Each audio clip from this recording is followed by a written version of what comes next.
अब हम पढ़ेंगे साइज़ या जिसामत के लिहाज से कंप्यूटर की कितनी टाइप्स हैं। सबसे पहले है मेन फ्रेम कंप्यूटर, उसके बाद आता है मिनी फ्रेम कंप्यूटर, उसके बाद आता है माइक्रो फ्रेम कंप्यूटर। सबसे पहले हम पढ़ेंगे मेन फ्रेम कंप्यूटर क्या होता है।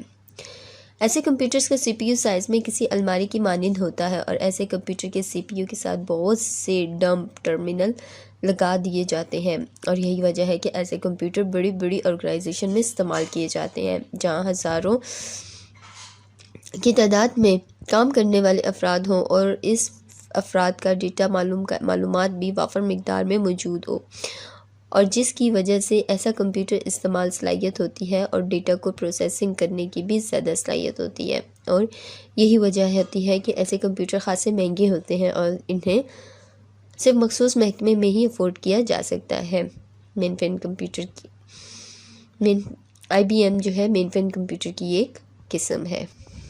नोट डंप टर्मिनल ऐसे मॉनिटर होते हैं जो बगैर CPU के ऑपरेट होते हैं, मसलन IBM-360 और NEC का मेन फ्रेम वगैरह।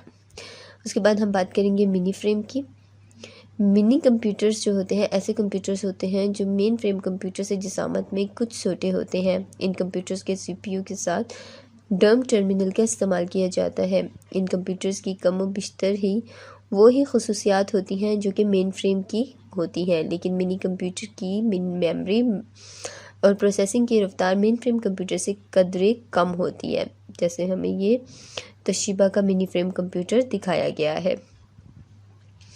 अब हम पढ़ेंगे माइक्रो कंप्यूटर। माइक्रो कंप्यूटर क्या होते हैं। माइक्रो कंप्यूटर में पोर्टेबल यानी छोटे साइज़ के होते हैं और इन कंप्यूटर्स को बआसानी एक जगह से दूसरी जगह मुंतकिल किया जा सकता है। ऐसे कंप्यूटर की मेमोरी डेटा की प्रोसेसिंग रफ्तार मेन फ्रेम कंप्यूटर से कदरे कम होती है, लेकिन आजकल जो माइक्रो कंप्यूटर्स इस्तेमाल में आ रहे हैं इन कंप्यूटर्स की मेमोरी और डेटा प्रोसेसिंग की रफ्तार मेन फ्रेम और मिनी फ्रेम दोनों कंप्यूटर से ज़्यादा होती है। अब हमें माइक्रो कंप्यूटर की एक पिक दिखाई गई है जिसमें तस्वीर दिखाई गई है जिसमें हमें माइक्रो कंप्यूटर पता चल रहा है कैसा होता है और यही वजह है कि एक माइक्रो कंप्यूटर ने बआसानी मेन फ्रेम और मिनी फ्रेम कंप्यूटर की जगह ले ली, साइज़ और कारकर्दगी दोनों के लिहाज से। माइक्रो कंप्यूटर में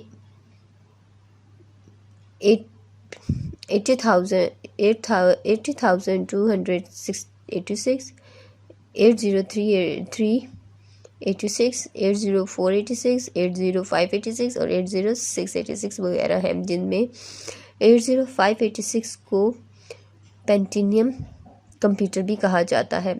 इसके बाद आएगा लैपटॉप कंप्यूटर्स ऐसे कंप्यूटर्स होते हैं जो साइज़ में ब्रीफ केस की मानंद होते हैं। मेमोरी और प्रोसेसिंग में किसी भी तरह में फ्रेम और मिनी फ्रेम माइक्रो कंप्यूटर्स से कम नहीं होते। ऐसे कंप्यूटर्स को एग्जीक्यूटिव कंप्यूटर्स भी कहा जाता है, जैसे कि हमें एक लैपटॉप कंप्यूटर की तस्वीर दिखाई गई है। क्योंकि जैसा कि ये कंप्यूटर ब्रीफ केस की मानंद होने के बायस बहुत हसास और नाजुक होते हैं और यही वजह है कि ऐसे कंप्यूटर ज़्यादातर बिजनेस में इस्तेमाल होते हैं और इनके लिए इन कंप्यूटर्स को बहुत एहतियात से रखा जाता है। अब हम पढ़ेंगे कंप्यूटर की मेमोरी ऑफ कंप्यूटर। जिस तरह इंसानी जहन में याददाश्त मेमोरी का खाना बहुत अहमियत का हासिल होता है, इसी तरह याददाश्त का खाना कंप्यूटर का वो अहम तरीन हिस्सा होता है जहाँ कंप्यूटर अपना सारा डेटा मालूमात को महफूज रखता है और जब कभी हमें किसी भी मालूमात का या डेटा की ज़रूरत होती है कंप्यूटर फ़ौरन हमारी मतलूबा मालूमात को अपनी याददाश्त से हमारी मतलूबा मालूमात को कंप्यूटर की स्क्रीन या डिस्प्ले पर ज़ाहिर कर देता है। मेमोरी की दो इकसाम होती है। अब दो तरह की मेमोरीज़ होती हैं, एक होती है प्राइमरी मेमोरी, दूसरी होती है सेकेंडरी मेमोरी। प्राइमरी मेमोरी के बारे में सबसे पहले हम पढ़ेंगे।